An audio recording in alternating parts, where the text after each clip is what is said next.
안녕하세요. 이병훈 목사입니다. 오늘 또 주의 은혜가 저와 여러분 가운데 함께하기를 주의 이름으로 간절히 축원합니다. 오늘 아침 하나님께서 우리에게 허락해 주신 말씀은 마태복음 7장 1절에서 12절 말씀입니다. 너희가 심판을 받지 않으려거든 남을 심판하지 말아라. 너희가 남을 심판하는 그 심판으로 하나님께서 너희를 심판하실 것이요 너희가 되질하여 주는 그 퇴로 너희에게 되어서 주실 것이다. 어찌하여 너는 남의 눈 속에 있는 티는 보면서 내 눈 속에 있는 들보는 깨닫지 못하느냐? 내 눈 속에는 들보가 있는데 어떻게 남에게 말하기를 내 눈에서 티를 빼내 줄 테니 가만히 있어라 할 수 있겠느냐? 위선자야, 먼저 내 눈에서 들보를 빼내어라. 그래야 내 눈이 잘 보여서 남의 눈 속에 있는 티를 빼줄 수 있을 것이다.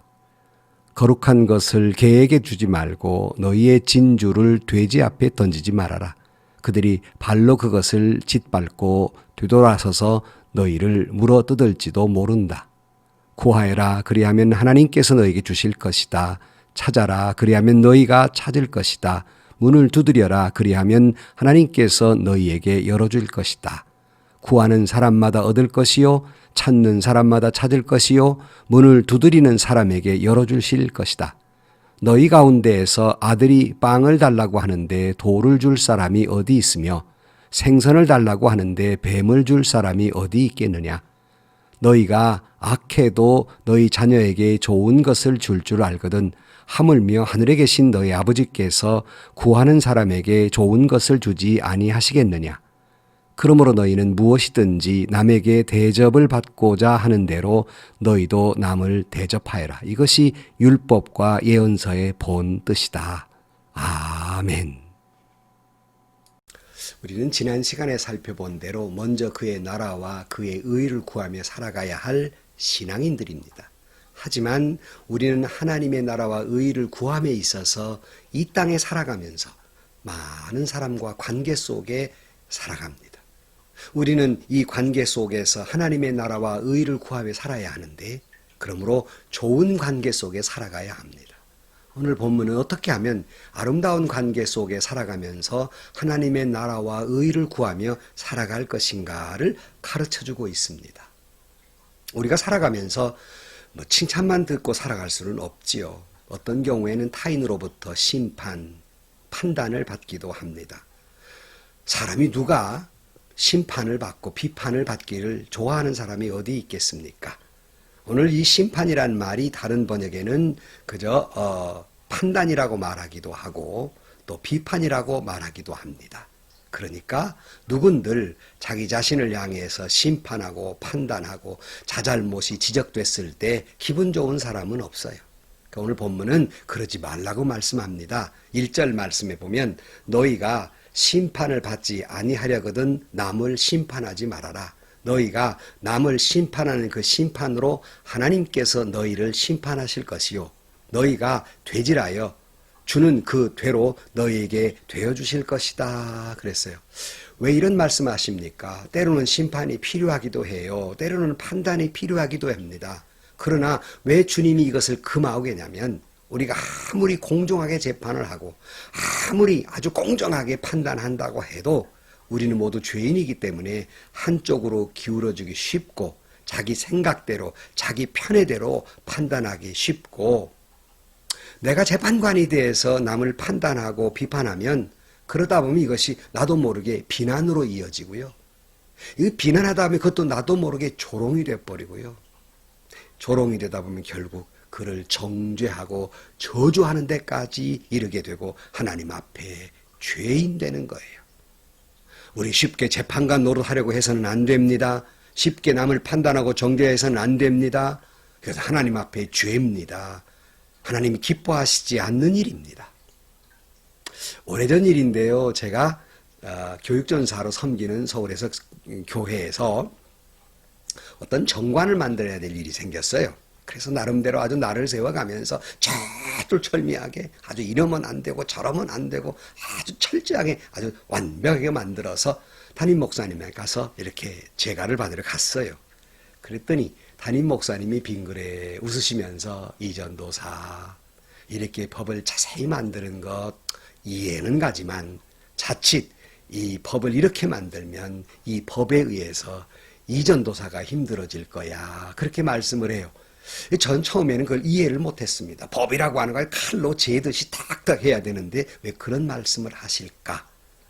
오랜 세월을 지나고 보니까 그 말씀이 얼마나 합당한 말씀인지, 내가 남을 재판하면 남이 나를 그대로 재판하게 되고, 내가 타인을 함부로 판단하면 그 판단으로 나도 판단하게 되고, 내가 재판관처럼 막 누구를 칼질해대면 내가 그 칼질로 내가 오히려 당하게 된다는 거예요. 급기야 정죄를 하게 되고 나도 모르게 내가 하나님 자리에 서버렸어요. 하나님이 기뻐하시지 않는 일입니다. 그 판단과 재판으로 하나님께서 나에게 그렇게 하신다는 거예요. 처음은 내가 하나님처럼 남을 판단했다면 그 판단으로 하나님이 나를 판단한다는 거예요. 내가 남을 판단하는 거 별로 그렇게 무서운 일이 아닙니다. 그러나 그 판단으로 하나님이 나를 판단한다? 얼마나 부끄럽고 무섭고 얼마나 큰 일인지 모릅니다. 오늘 그보다 본문에서는 먼저 해야 될 일이 있다 그래요. 남을 판단하기 전에, 남을 재판하기 전에 먼저 해야 할 일이 있다. 그건 3절 말씀입니다. 어찌하여 너는 남의 눈 속에 있는 티는 보면서 내 눈 속에 있는 들보는 깨닫지 못하느냐. 내 눈 속에는 들보가 있는데 어떻게 남에게 말하기를 내 눈에 티를 빼어줄 터이니 가만히 있거라 할 수 있겠느냐. 위선자야, 먼저 내 눈에서 들보를 빼내어라. 그래야 내 눈이 잘 보여서 남의 눈 속에 있는 티를 빼줄 수 있을 것이다 그랬어요. 무슨 말입니까? 남을 재판관처럼 재판하지 말고 그보다 먼저 앞서서 해야 될 건 너 자신 먼저 재판해 보라는 거예요. 너 자신이 그보다 더 큰 결함과 잘못된 죄가 있음을 알고 너 먼저 생각해 보라는 거예요. 흔한 말로 여러분, 남에게 손가락질이 되면 나머지 세 손가락은 자기를 향해 있어요.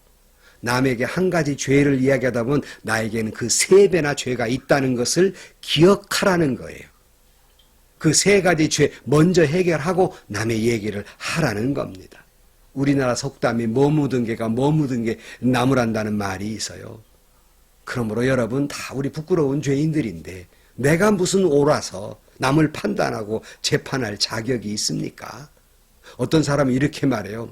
내가 이 말할 자격은 없지만 하고 다 판단해요. 자격 없는데 왜 말합니까? 자기 먼저 그 자격 없는 것을 바로 해놓고 남의 말을 해야 될 것이 아닙니까? 남의 말 함부로 하지 마십시오. 남을 함부로 재단하지 마십시오. 자신을 먼저 판단하십시오. 자신을 먼저 판단한다는 말의 깊은 뜻이 무엇인지 아십니까? 그보다 내가 더 큰 죄인이자라는 생각에 앞서야 되고, 그리고 그 죄에 대해서 먼저 깊은 회개를 한 후에 그런 말을 할 거든 그런 말을 하거라 하는 거예요. 남을 재판하는데 열 올리지 말고 너 회개하는데 먼저 열 올리라는 거예요. 그래서 7절 말씀에 보면 구하여라 그러면 하나님께 너에게 주실 것이다. 찾아라 그러면 너희가 찾을 것이다. 문을 두드려라 그러면 하나님께서 너희에게 열어주실 것이다 그랬어요. 구하여라. 왜 우리는 구하게 됩니까? 내 부족을 알기 때문이에요. 내 모자람을 알기 때문입니다. 마음이 가난하다는 게 무슨 뜻입니까? 나의 죄인됨을 안다는 거예요. 그러므로 남을 판단하기 전에 먼저 내 죄인됨을 알고 기도하라는 거예요. 기도하고 찾고 구하면 하나님께서 응답해 주실 것이라는 겁니다. 오늘 8절 말씀에 구하는 사람마다 얻을 것이요 찾는 사람마다 찾을 것이요 문을 두드리는 사람에게 열어주실 것이다 그랬어요. 응답해 주신다는 거예요.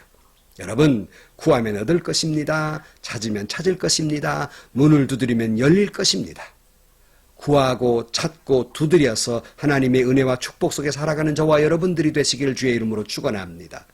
그런데 오늘 본문에 감격적인 말씀을 하고 있어요. 9절 말씀에 보면 너희 가운데에서 아들이 빵을 달라고 하는데 돌을 줄 사람이 어디 있으며 생선을 달라고 하는데 뱀을 줄 사람이 어디 있겠느냐. 너희가 악해도 너희 자녀에게 좋은 것을 줄 알거든 하물며 하늘에 계신 너희 아버지께서 구하는 사람에게 좋은 것을 주시지 않겠느냐 그랬어요. 여러분, 사람도 아무리 그가 악해도 자식이 뭘 달라 하면 더 주고 싶은 마음이 있잖아요. 더 좋은 것 주고 싶은 마음이 있잖아요. 하물며 나를 죽기까지 사랑하신 그 주님이 나에게 더 귀한 것 주시지 않겠느냐는 거예요. 하지만 아무리 여러분 자녀들이 달라고 해도 그것이 위험하면 그 아비는, 그 어미는 그것을 주지 않는 것이 사랑이듯이 아무리 내가 하나님께 구하더라도 잘못 구하는 것은 하나님이 주시지 않는 것이 하나님이 나를 향한 사랑이라는 걸 잊지 마십시오. 여러분, 우리는 구하는 것이고요. 그걸 주실 것인가 아니 줄 것인가의 판단은 그게 내게 유익한 것인가 아닌가는 나보다 나를 더 잘하시는 하나님께서 알아서 역사해 주실 것입니다. 그러므로 우리는 구하는 것뿐이고 찾은 것뿐이고 두드리는 것뿐입니다. 하나님의 응답을 10,000번이면 10,000번 받으시기를, 70,000번이면 70,000번 받으시기를 주의 이름으로 축원합니다. 남을 비판한 시간에 자기 자신을 회개하고 하나님께 구하십시오. 그리고 응답 받으십시오.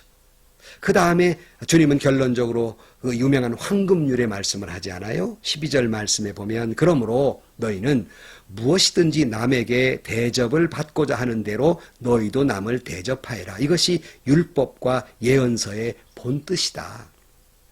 이 황금률이에요. 예수를 안 믿는 사람이 너무나 잘 아는 말입니다. 너무나도 귀한 말이에요. 이것이 예언서의 본뜻이다. 이것이 율법의 본뜻이다. 제가 율법의 완성은 뭐라고 그랬습니까? 사랑이라는 말 했잖아요. 즉 말해서 이 사랑의 마음을 갖고 있다면 남에게 정말 대접을 받고 싶은 것 먼저 대접하라는 거예요. 사랑으로 대접하라는 거예요. 여러분, 내가 당하기 싫은 것은 남에게 해서는 안 됩니다. 역으로 내가 받고 싶은 것은 남에게 먼저 그렇게 대접해야 됩니다. 이것이 황금률입니다. 우리는 세상을 살아가면서 하나님의 나라와 의를 구하며 살아가야 할 사람들입니다. 이를 위해서 우리는 이 땅에서 아름다운 인간관 속에 살아가야 해요. 이것이 교회 안의 일이든 이것이 세상에서 일이든 마찬가지입니다. 그런데 이를 위해서는 먼저 자기 자신이 부족함을 깨닫고 회개할지언정 남을 비판하거나 재판관이 돼서 판단해서 하나님 앞에 죄를 짓고 하나님이 기뻐하지 않는 일을 하지 말 것입니다. 오히려 회개 기도하면 하나님은 구하고 찾고 두드리는 자에게 주실 것이라고 약속하고 있습니다. 여러분, 오늘 또 내가 당하기 싫은 것 남에게 하지 마십시오. 내가 받고 싶은 것 남에게 먼저 사랑으로 베푸십시오. 이것이 율법입니다. 이것이 예언의 완성입니다. 그렇게 하나님께 영광을 돌리고 살아서 하나님의 놀라운 은혜와 축복과 진실된 평강의 축복이 저와 여러분 가운데 함께하기를 주의 이름으로 간절히 축원합니다. 기도하시겠습니다. 하나님 아버지, 우리는 너무나 쉽게 남을 판단하고 살아갑니다. 어리석음을 용서해 주시고 그보다 못지않는 죄인됨을 깨닫게 해주시고 회개의 기도를 먼저 드리는 저희들이 되게 하여 주옵소서. 남에게 당하기 싫은 것 나도 하지 않고 살게 하시고 남에게 받고 싶은 것 나도 사랑하며 살아갈 수 있게 하여 주옵소서. 예수님의 이름으로 기도하옵나이다. 아멘. 여러분, 오늘 또 우리 남에게 당하기 싫은 것 하지 마십시다.